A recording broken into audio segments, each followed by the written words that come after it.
I realised from a very early stage that this was wrong. Something wasn't right here. Something really important wasn't right about this. That got me into doing a lot of homework. I started to dig.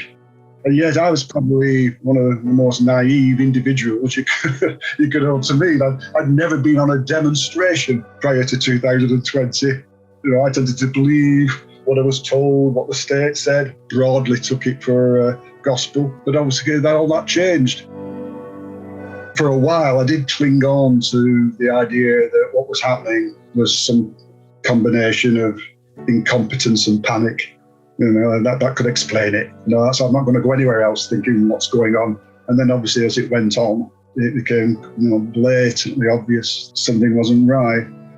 This virus, that was the only thing to consider. As long as they did their job on how to control a virus at all costs, their job was done. And there was very little consideration of the collateral damage. Welcome to another episode of the Staying Free podcast. In this episode, I spoke with Gary Sidley, who is a retired clinical psychologist and a member of the HART organisation, who has been extremely proactive in advocating for a rational response to Covid-19, which takes account of all of the collateral damage, with particular respect to mental health. I think you'll agree that Gary is a very selfless person, and he's put a huge amount of his own time and energy into fighting for this cause, and I think we're all better off having Gary as an ally during these times. I hope you enjoy the episode.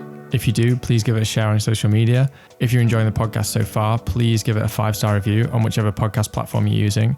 And finally, please do follow Gary and the work that he's doing. I know that he's got a couple of petitions going on right now, one in particular regarding masks in medical settings. So please do go and check those out. All right, on to the episode.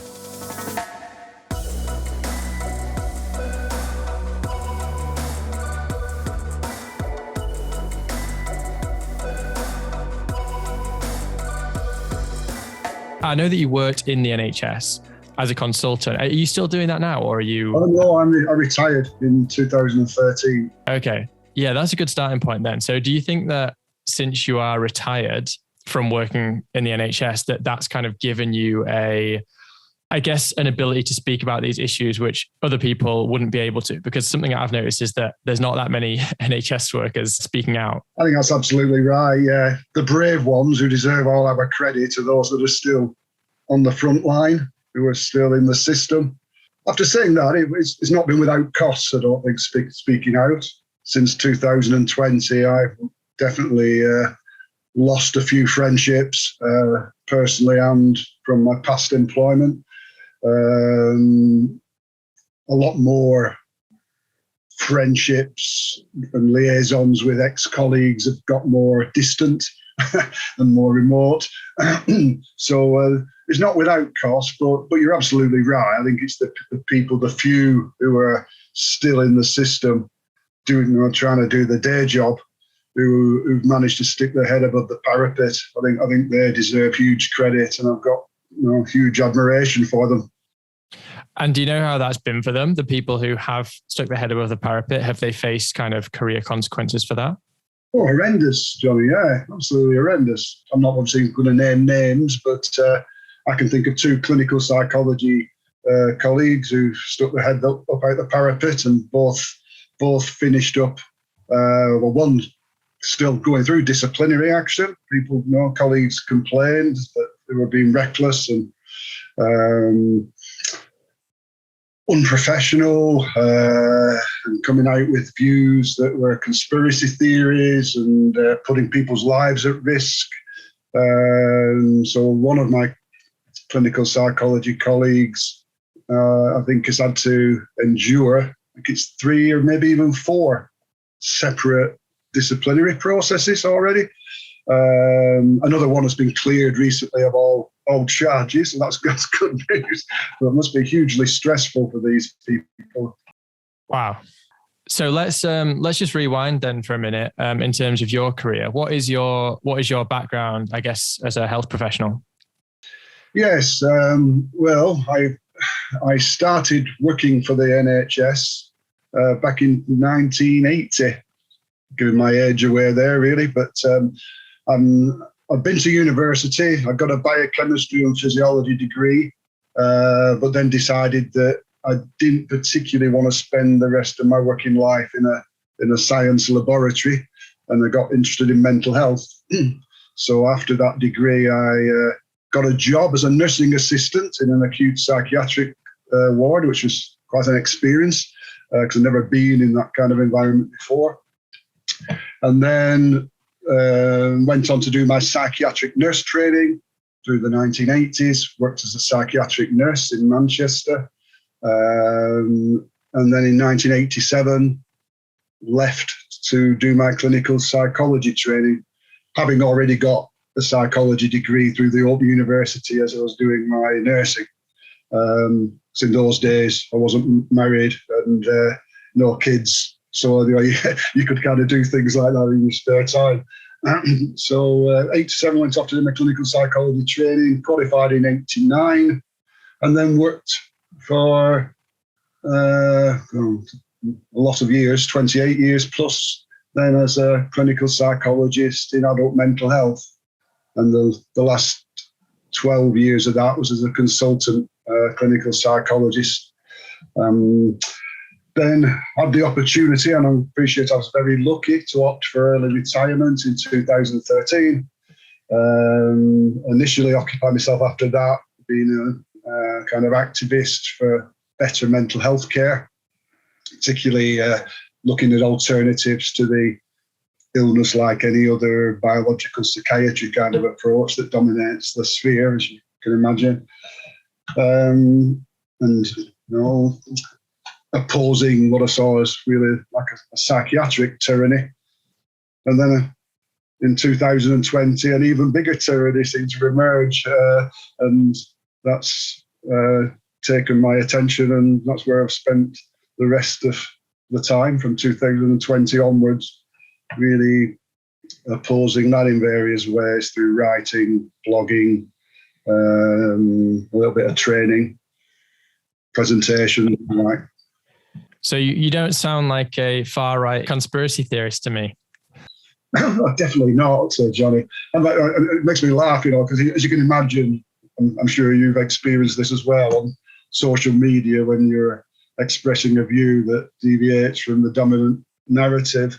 You get called all sorts. Yes, I've been called a conspiracy theory and down a rabbit hole. Yeah. And yes, I was probably in many ways one of the most naive individuals you could hope to meet. I'd never been on a demonstration prior to 2020. I tended to believe what I was told, what the state said, kind of digested that and broadly took it for gospel. Never really got into any kind of previous protest or conspiracy theory or anything that might be labelled as that. But obviously all that changed in 2020. So no, I certainly don't regard myself as conspiratorial in any way. Yeah. So before 2020, because you mentioned that before then you were already campaigning against some kind of I think you said psychological tyranny. Yeah. I'm interested to know what that was, that journey for you before the whole kind of COVID debacle. Yeah, psychiatric tyranny, really. I think because I worked in mental health, that's obviously my area.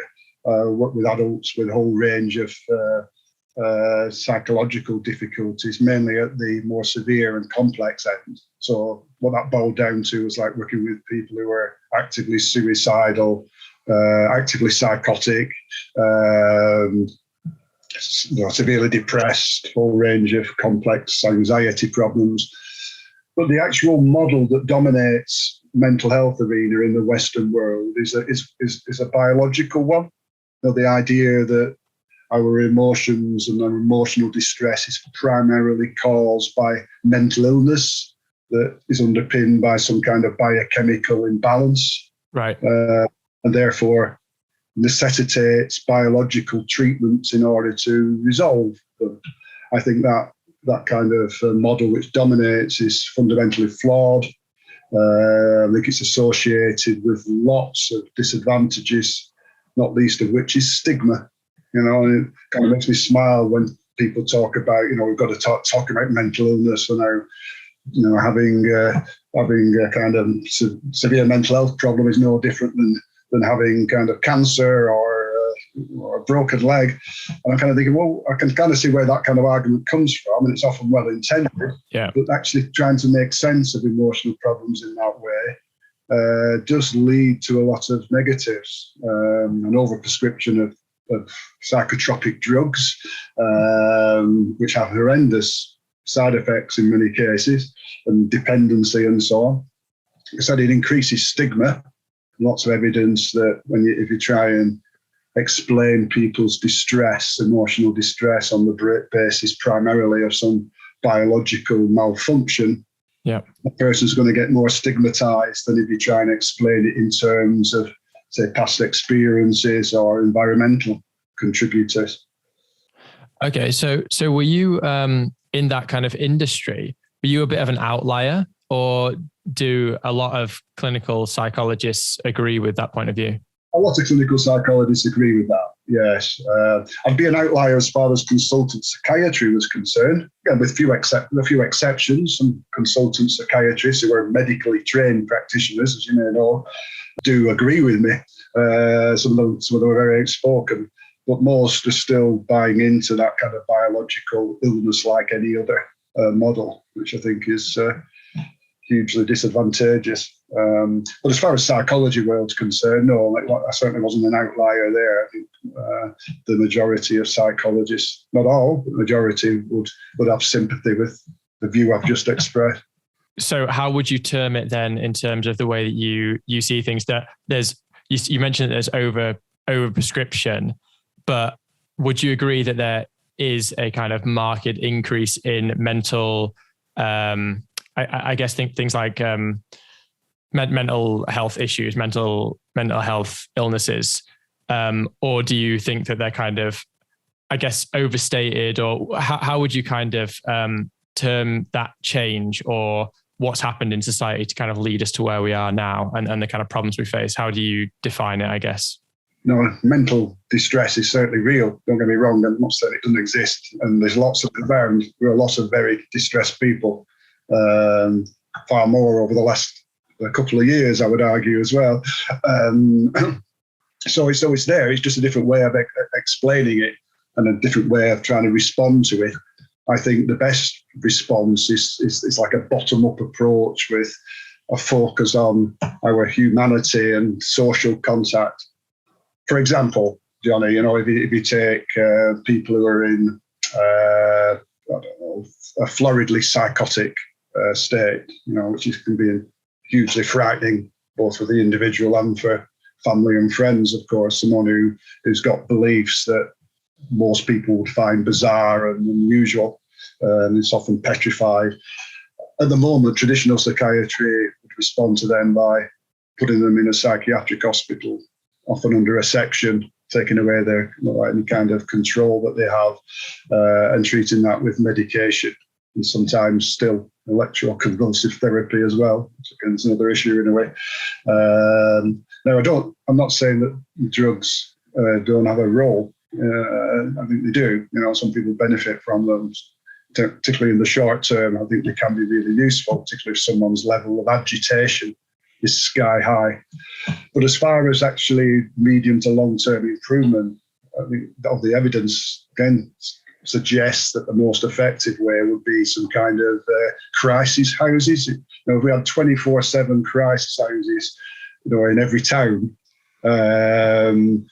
staffed largely by people who've had similar experiences, that are focused on peer support, focused on trying to enable people to understand what's happening to them, make sense of the bizarre experiences, because you can often make sense of some of them. What at first hearing might sound the most bizarre kind of ideas, when you actually piece it into their life experience and some of the things that they've endured, often can start to make sense.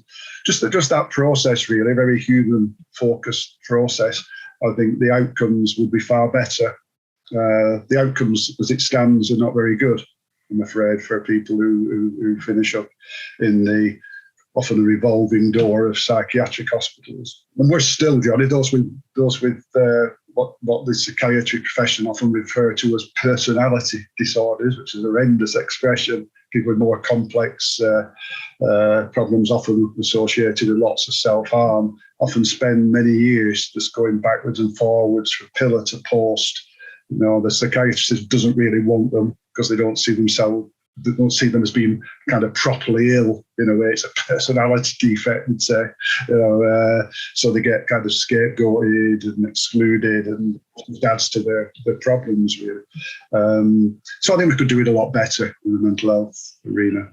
So did you find that when you were working within the NHS that they tried to push that kind of healthcare, I guess the kind of healthcare you would advocate for these things, were they trying to push it in a different direction, and you felt like there was kind of resistance there between the way that you thought these things should be dealt with and handled and the way that NHS wanted to handle them? Yes, a lot of resistance. The biological psychiatrists have the most power in the system. They often find themselves on executive management teams and have more influence. So that model is the dominant one, and you often are working against the system, and having spats quite frequently, really, with other professionals, particularly psychiatrists. But as I said, they're not all like that. There are a group who definitely buy into the model that I've outlined as being rather more desirable. And why is it that the NHS isn't, I guess, particularly welcoming to some of the I guess, more, dare I say, holistic ways of handling these things? I'm not sure whether that's necessarily the right term, but why is it that the NHS seems resistant to it? Or I guess it might not even be the NHS, but kind of traditional medicine in general. Yeah. I think it's interesting, actually, Johnny, because most managers in the NHS would say that they are holistic, that they do support that kind of multidisciplinary team approach, and that everybody's contribution is valuable, whether that be a psychology one or a psychiatry one or a nurse one or an occupational therapist one, and all the people that get involved in the mental health arena.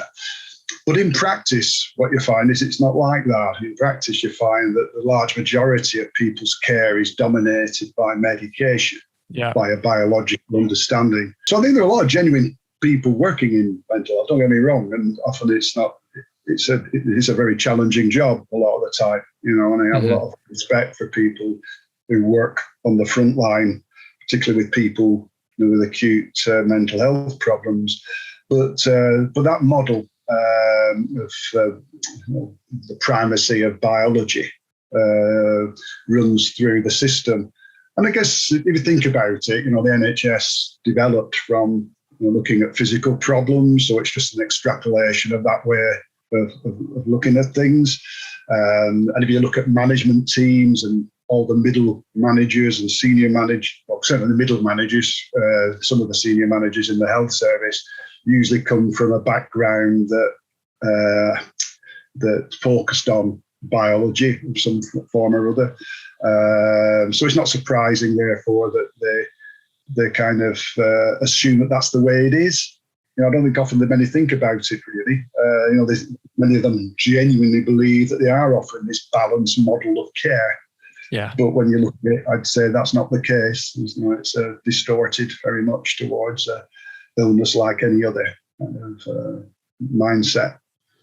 Okay. Right. Yeah. I mean, it sounds maybe, I guess, not too sinister. It sounds like it's maybe just a culture that has evolved over time, and then that's the way it has become. You mentioned the word culture. I think that's an important one, really. Can't remember who it was now, but there's some famous senior executive I think once said that culture will eat strategy every morning, every day, kind of thing. Right. Right.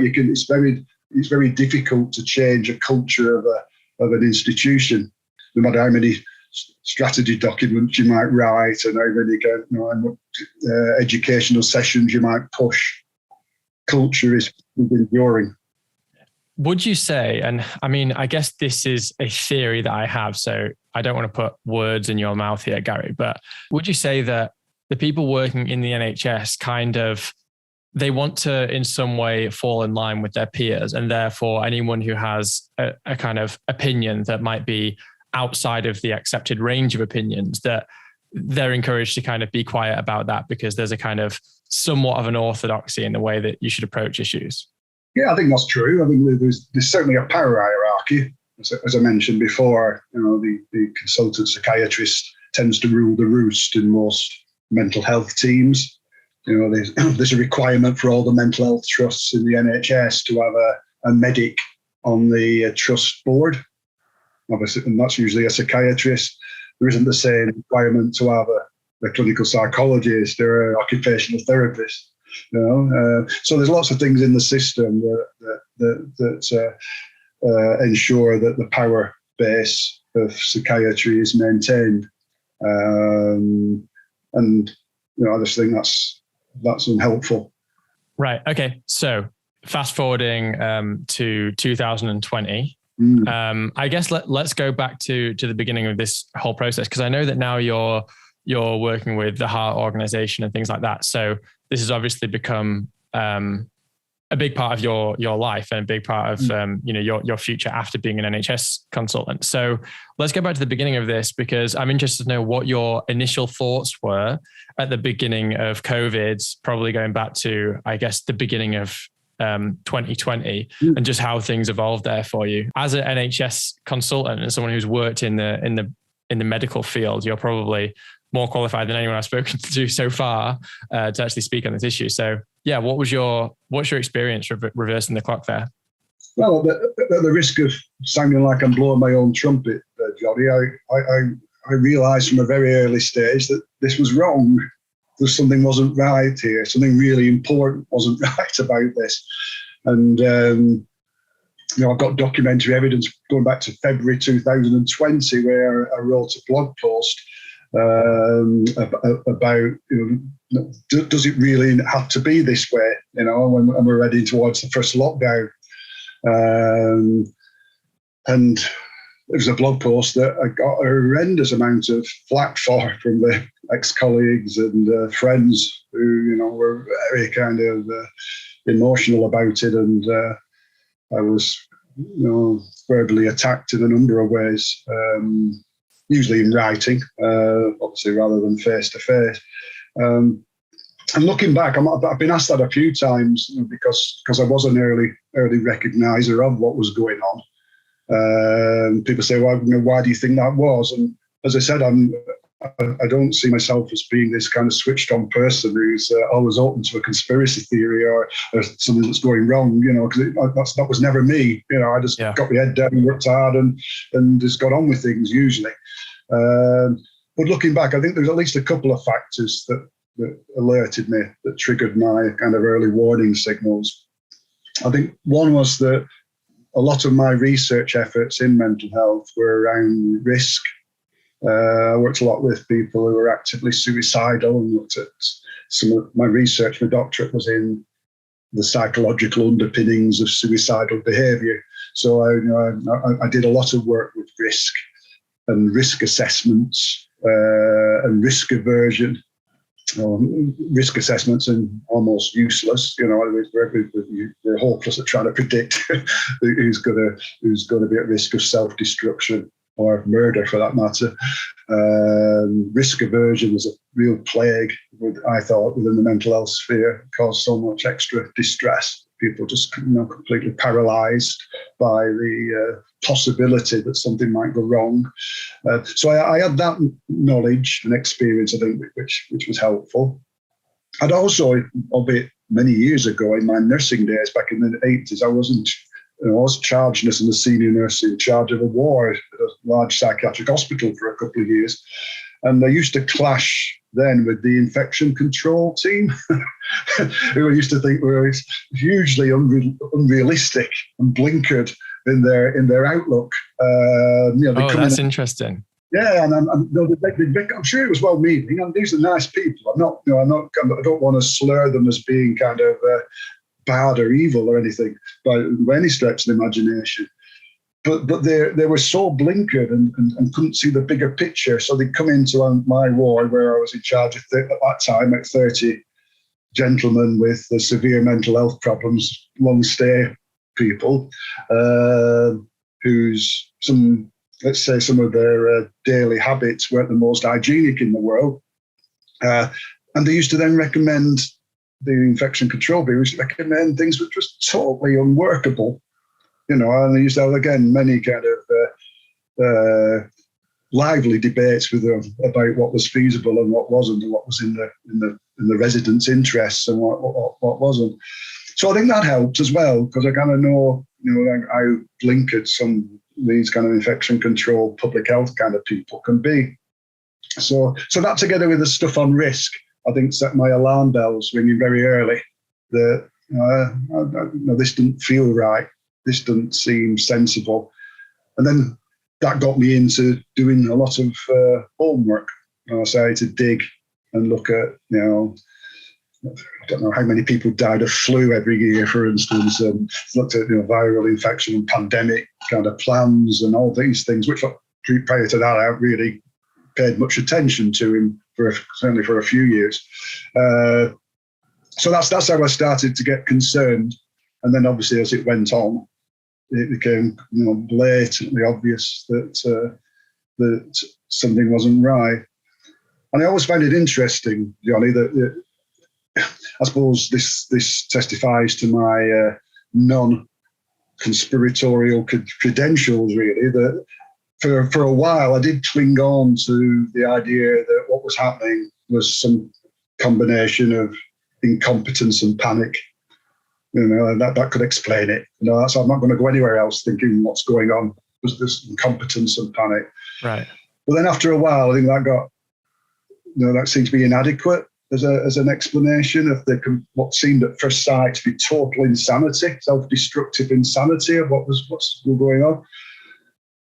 So then I moved a little bit and think, well, okay, it's panic and it's incompetence, but also there's probably a bit of, I think I called it opportunistic agendas thrown in as well, where people are leaping on this as a way of furthering their own kind of agenda.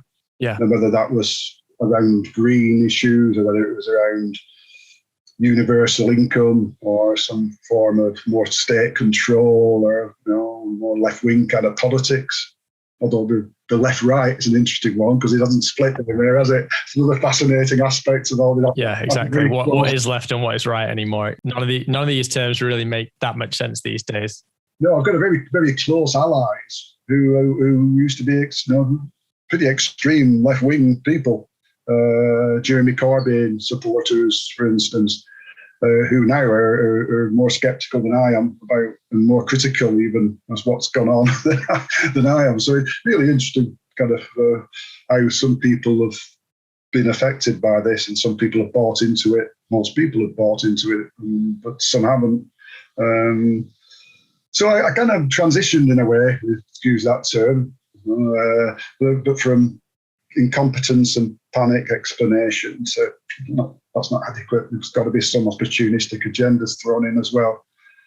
And then it's this thing, well, even that's maybe not entirely sufficient to explain what's going on. Well, it's interesting what you were saying about, public health experts and stuff, because I thought at the beginning of this, and we were hearing so much about epidemiologists and, epidemiologists were like the kind of the knights of this whole thing. They were the people who were coming forward with their models, etc. And I thought, okay, well, these are the best people to listen to. I mean, some people would believe some epidemiologists and others would believe others, but everyone seemed to generally agree that they were the right people to be talking about this. But since then, I've heard a lot of people basically say epidemiologists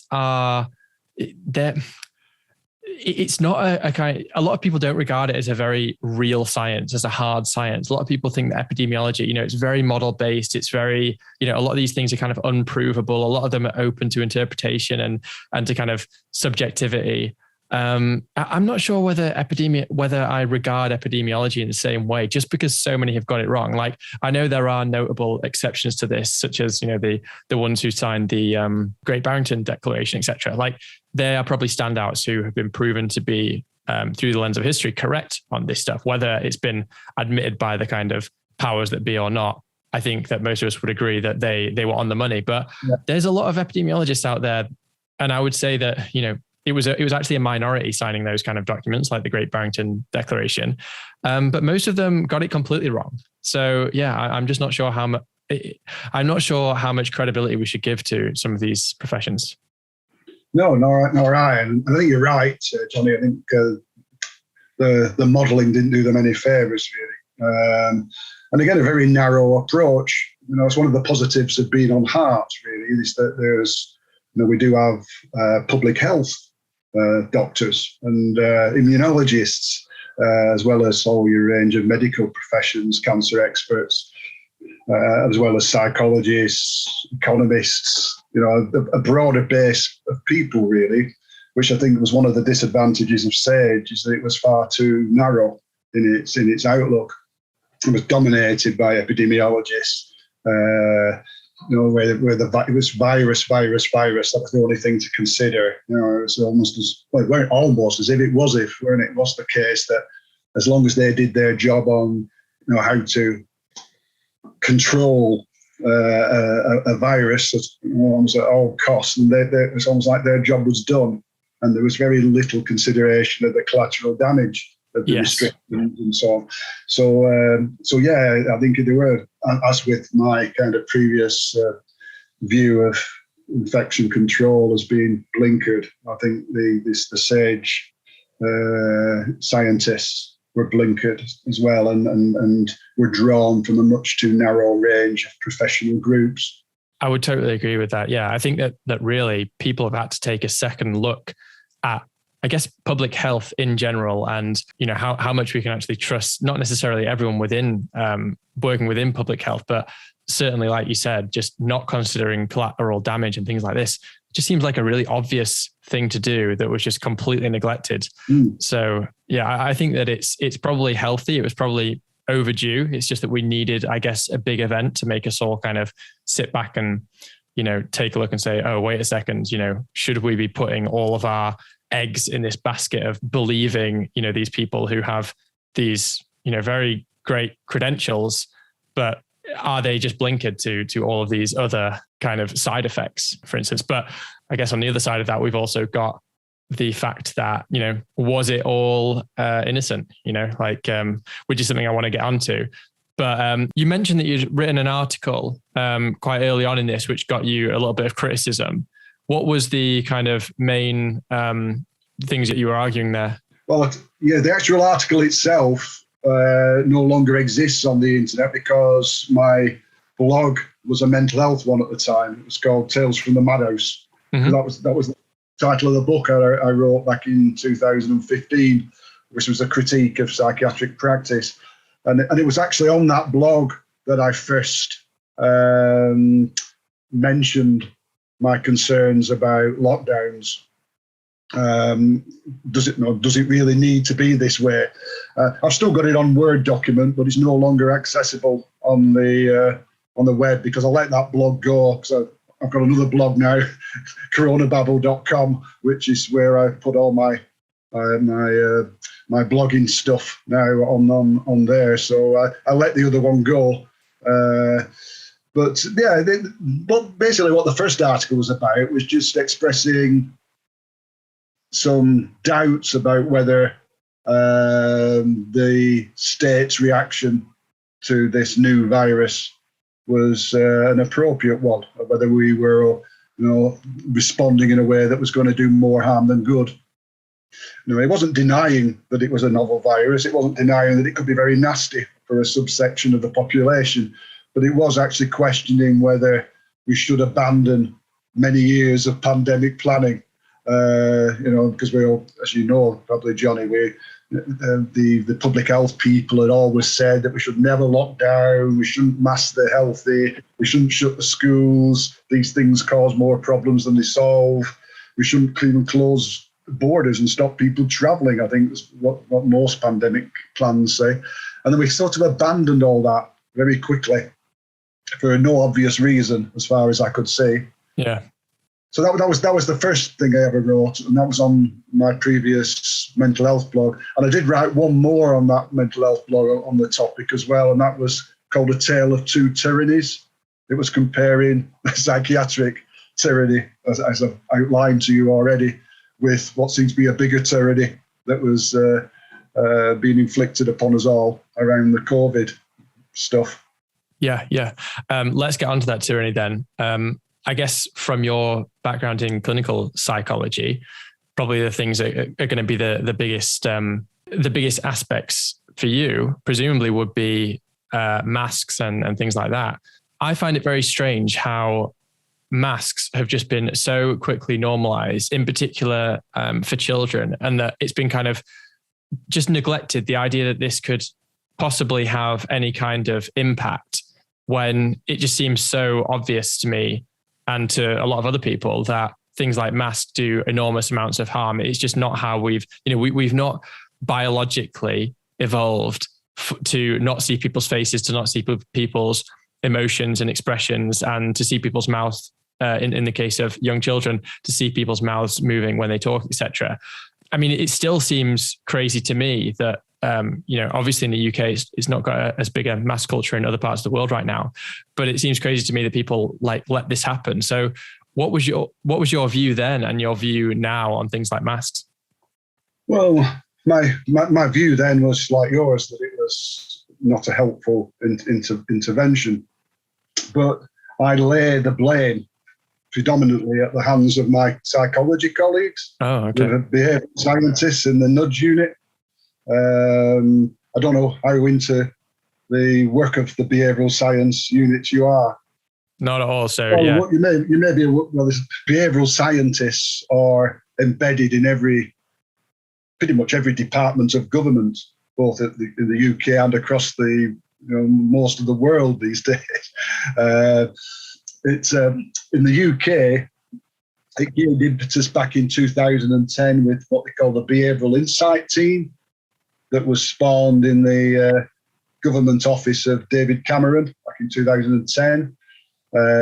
Which they talk about using behavioural science as a low pain, low cost way of enabling people to go with the flow of our own biases, so as to behave in a way that's beneficial for the greater good. It's that kind of mentality. Sounds awfully like just a propaganda unit to me. I mean, it just seems like a fancy name for a propaganda unit. Am I missing something here? No. I think you're absolutely right. But anyway, to cut a long story short, SAGE, the main advisors to the government, they have a subgroup, the SPIB, which is the, I can't remember what the SPIB is now, Specialist Pandemic Group for Behaviour or something along those lines. But that's where the behavioural scientists are. And throughout the COVID crisis, they've been advising governments on how to maximise the impact of their messaging campaign. So in a nutshell, what they have done, amongst other things, they've inflated fear. So again, we've got minutes of those SPIB minutes going back to the 22nd of March 2020 that explicitly states some people feel insufficiently personally threatened. Yeah. So we must ramp up the fear, etc., etc. And wow, have they done that? So they've ramped up the fear. They've used other nudges as well, not just fear, which the nudges call affect, is the jargon term for it. A frightened population tends to be a compliant one.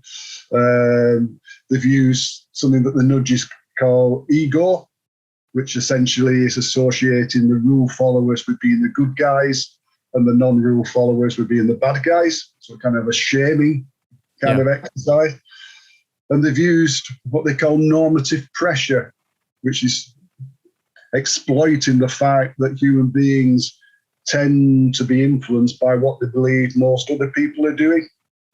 It's uncomfortable being in a minority. It's almost like a guidebook on how to lead sheep to the slaughter, Yeah, quite. It's very strange. It's literally just like, okay, we know that people are just going to follow each other in a sheep-like fashion.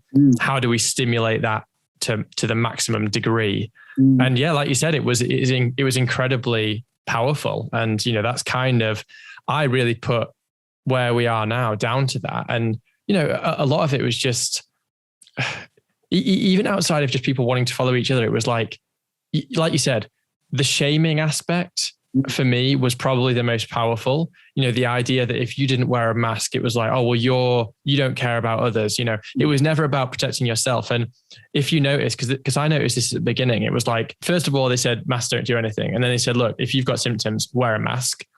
And very quickly they realized, well, that isn't good enough. If we want to maximize fear, we need everyone wearing a mask. And how do you do that? Well, you don't say, you wear it for yourself. It's like, you wear it for others. I wear my mask to protect my mates, as the advert said. Yeah. Exactly. And with the billboards and things like that, I remember seeing these billboards. It's like, look in their eyes and tell them you're doing everything you can to stop COVID. Everything was just pure, really trying to just get people to feel this immense amount of guilt for just doing, normal things like walking around and breathing air, etc. It's kind of remarkable, but I just find it so insidious, because what it's actually doing is it's taking a really good quality of human beings, which is our compassion for each other, and it's weaponizing it. And I just find that a real special kind of evil. Yeah, I concur. Yes, and grossly unethical. And this way, the masks come in as well, of course. Not only was that like a consequence, getting us to comply with masks was one of the effects of this propaganda campaign, but masks themselves are a compliance device. Yeah. And this, again, it's a topic close to my heart, really, because as you've already alluded to, Johnny, all the specialists, Jenny Harris, Balance, Whitty, etc., up until April, May 2020, we're all, masking the healthy isn't recommended. Do more harm than good. WHO saying the same thing. Masking healthy, not good, not worth it. Cause more problems than it resolves. And then around early June 2020, it all flipped. And he asked, well, I wonder what that was. Now, why? Why did it flip at that time? Because there was no great, powerful, robust study that showed that masks worked. On the contrary, around that time, the most robust study was a review of influenza, randomized controlled trials for masks and influenza, which concluded they made no difference, no benefit to either the wearer or others. Was this the Danish study? No, that was later. No, this was a CDC study, if I recall. Okay. In 2020. If you're interested, I can send you the link. But 14 randomized controlled trials it reviewed around influenza and masking, and concluded no benefit whatsoever. That was the major study that came out around that time, and yet all the authorities flipped, and you can speculate as to why that was. And I know Debbie Cohen, who was then a Newsnight journalist, quite a respected Newsnight journalist, had heard that the WHO had changed their mind in response to political lobbying. And when she put that to the WHO directly, they didn't deny it, And the other thing about masks, is the crucial thing, which I've just touched on, I think, is about as a compliance device, because it's no coincidence at all that masks strengthen each of those three nudges I mentioned a few minutes ago. They perpetuate fear, both in an obvious way by, if we're wearing masks, then at least one of us is a biohazard, so it keeps the fear going and the alarm going. Also perpetuates fear by making it more difficult to get back to normal as well. I'm going to get a bit technical with, call it safety behavior in the psychological world. But if you wear a mask, like if people are wearing masks today at this point in time and going back, trying to mix again while wearing a mask, when at the end of each day, when they've survived without anything terrible happening, they will tend not to attribute that to being, the world's safe enough to get back into. They'll attribute it to just made it, near miss, mask saved me. So it perpetuates people's anxiety. So it reinforces the affect nudge, the fear nudge. It reinforces the shame nudge, because it's a really kind of powerful way of demonstrating that you're a virtuous person. You already alluded to those adverts. I wear my mask to protect my mates. I wear my mask to protect you. This kind of thing. So the flip side of that, if you don't, you're, excuse my language, but an evil bastard. That's what the message is.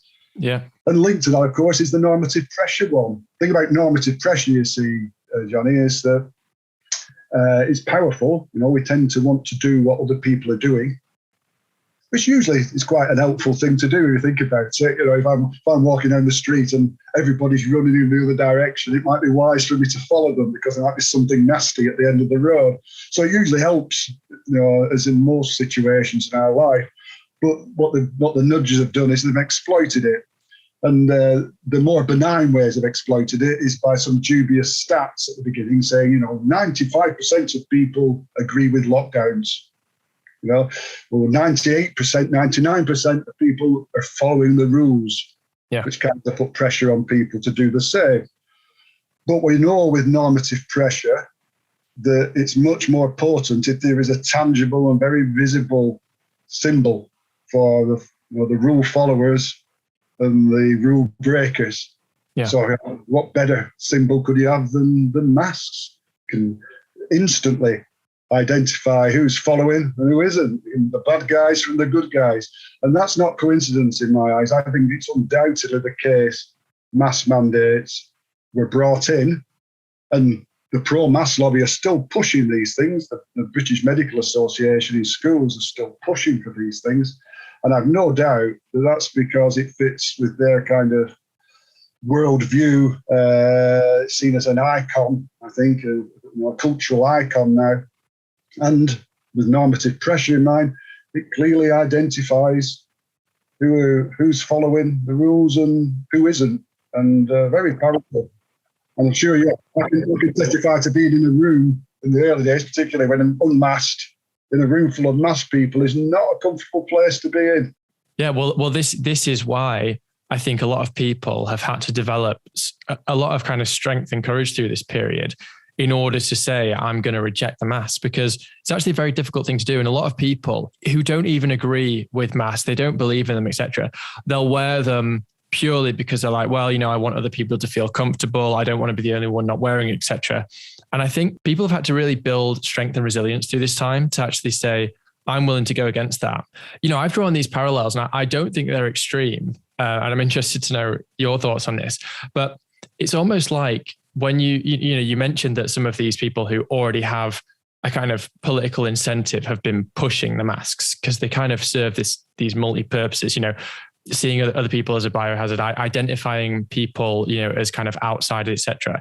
And I look at things like communist regimes gone by, when, for instance, you have to wear maybe a certain color to show your support, or you have to, maybe you've got to have a picture in your house of the president or whatever it is. And it's forcing this kind of culture on people whereby you can be identified if you don't follow along. It's like everyone knows, it's like your neighbors know, right? And the mask is that thing where it's like your neighbors know, oh, that guy doesn't wear a mask.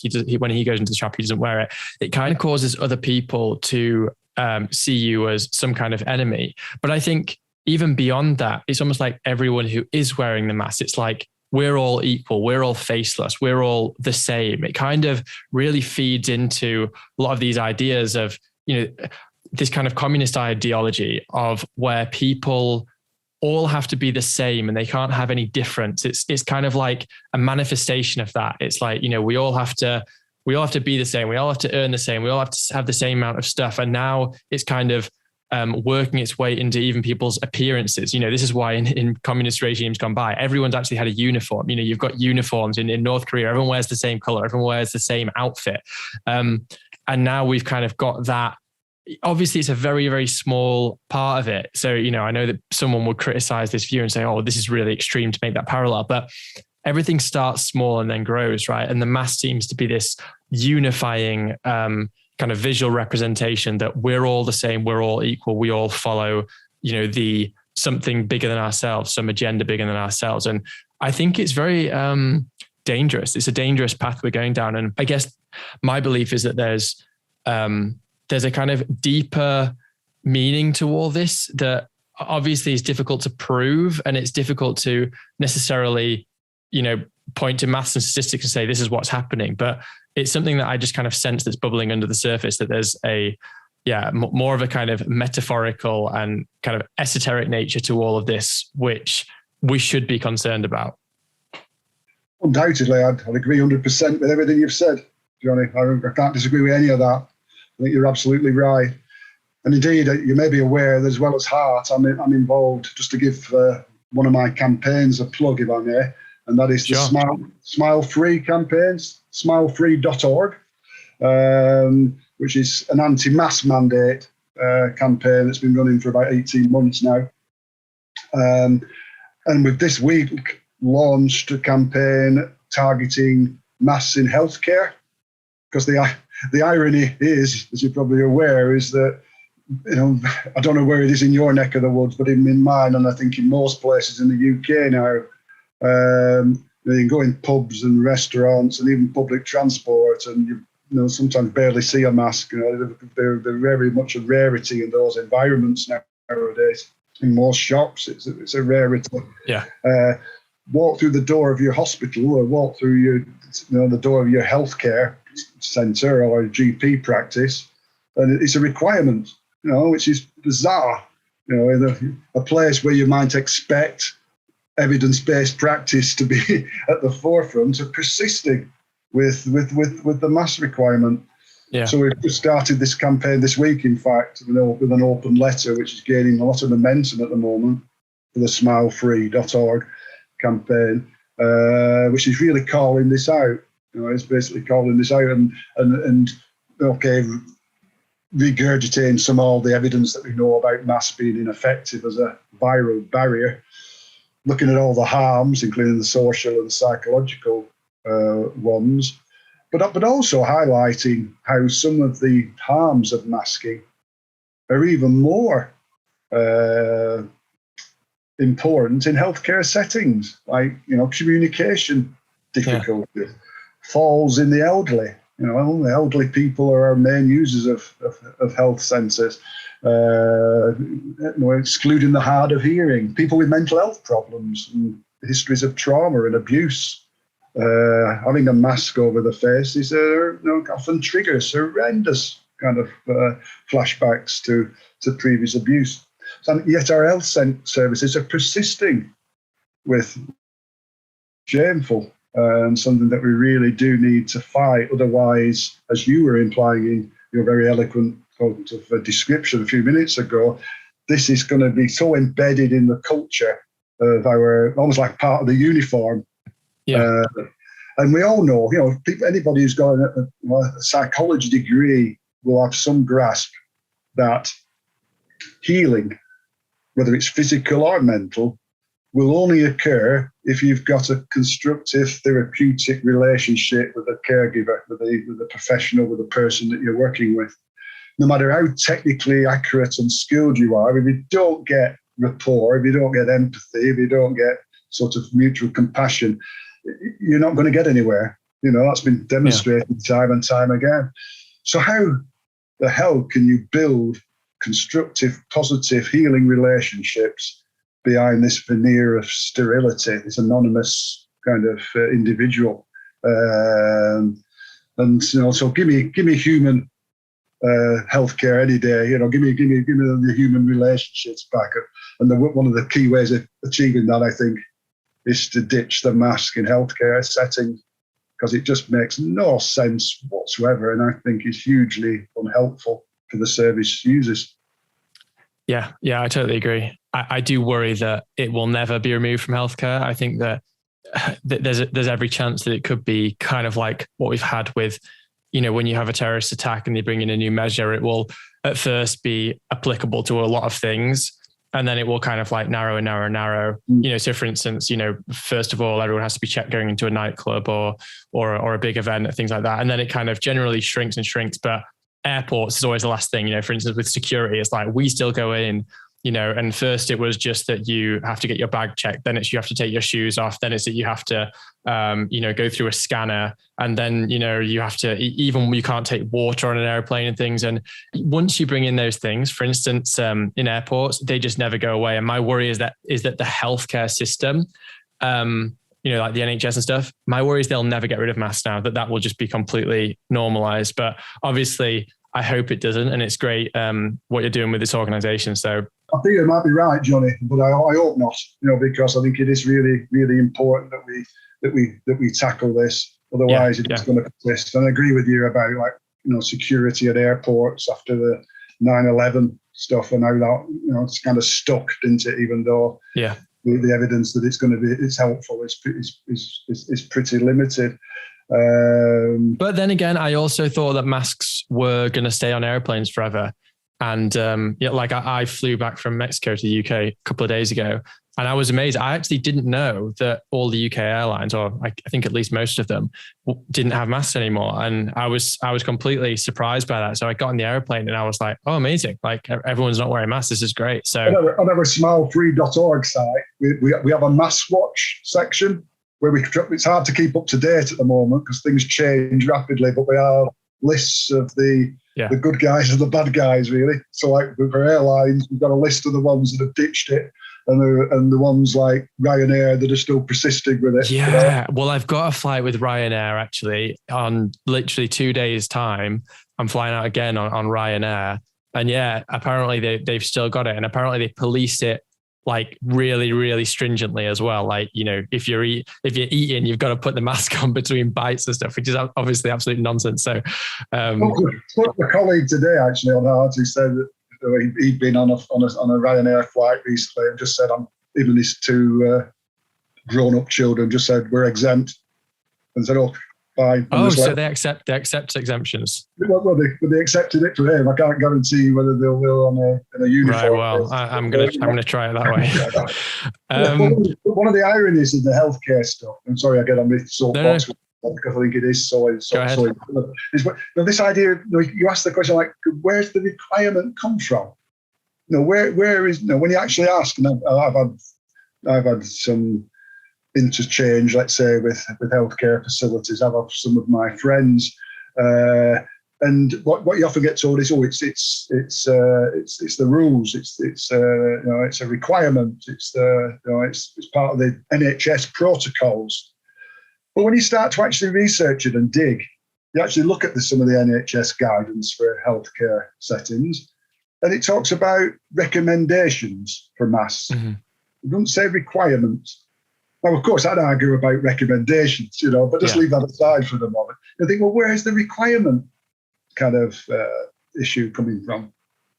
And it appears it's hard to be certain about these things. And, who knows, I might be wrong. But when you start to dig, it does seem that the energy behind this coming from the British Medical Association and their associated GP committees. That's where it seems to be coming from. They're pushing for masks. No, they're advising GP practices to do their own individual risk assessments and conclude that masks are compulsory, in which case you can then say it's a requirement. They really are pushing this kind of masking phenomena, which is bizarre. Yeah, I'd love to do a deep dive on why that is, because some of these organizations, I'm just like, what is, I guess with the WHO and things, you can kind of see the sinister roots of that. But with things like the British Medical Association, I just don't understand why they'd be pushing this stuff. Like, I don't see what's in their interests, unless it is just a strange cultural quirk, I guess. But I don't really see the financial interest, for instance, in them pushing these things. Yeah, it's interesting, isn't it? I think it was Billy Bragg, I think. That's right, isn't it? Billy Bragg, the pop star. Is that right? Yeah, I've heard the name, but I'm not sure who it is exactly. A few months ago, an article when asked why he wore a mask, I think his response was, so I don't get mistaken for a Tory, because he's a staunch.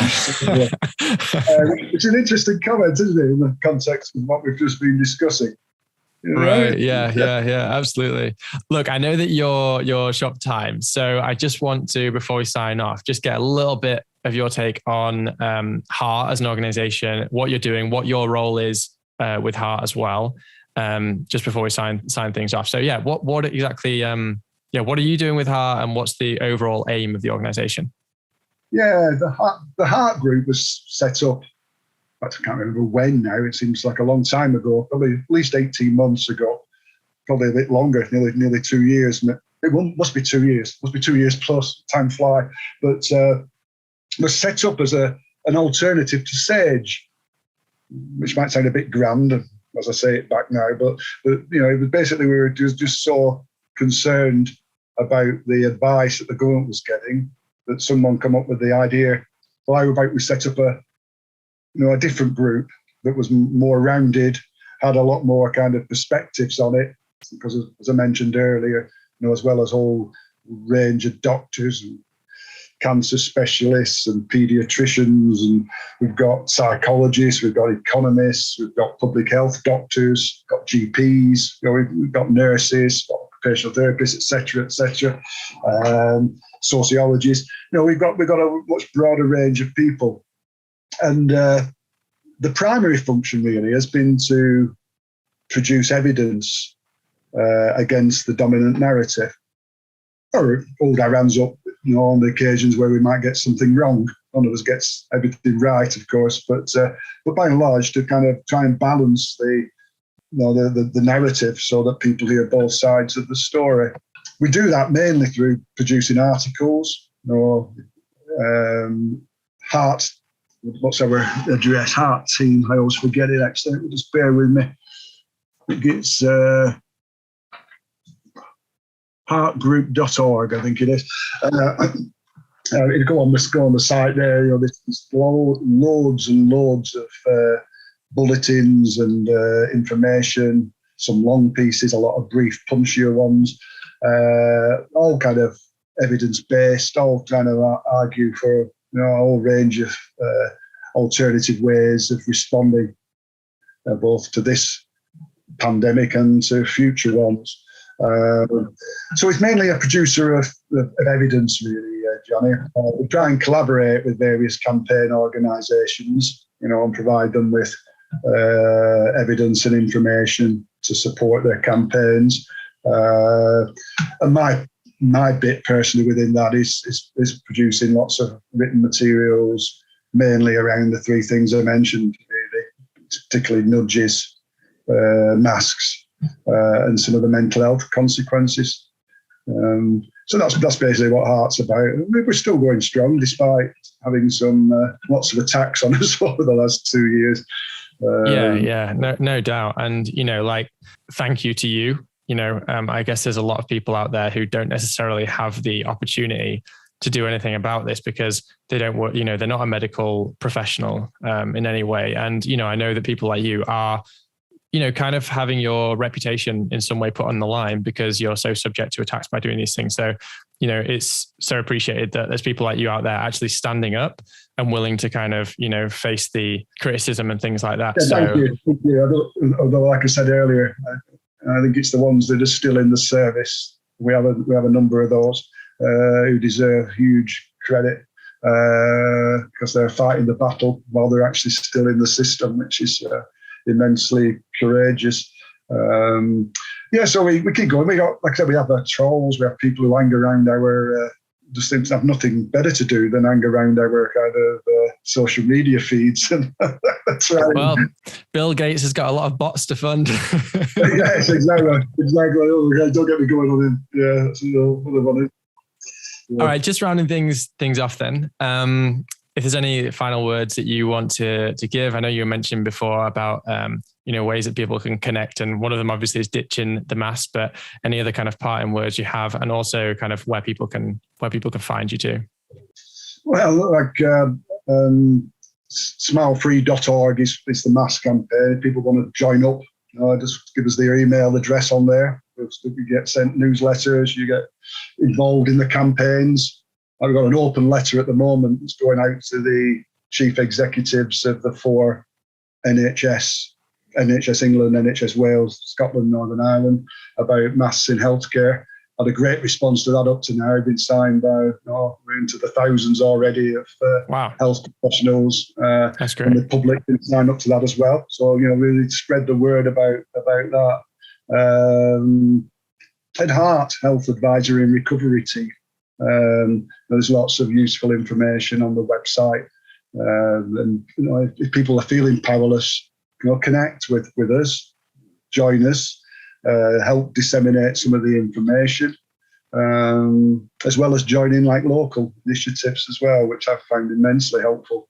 over the last 2 years, particularly in the early stages, when I think we all felt rather isolated, as if we were going crazy because nobody else seemed to be able to see what was going on. So it was wonderful to be able to connect with like-minded people, initially on social media, Twitter even, find some voices on Twitter that you could agree with. But then later in the flesh, at Stand in the Park initiatives and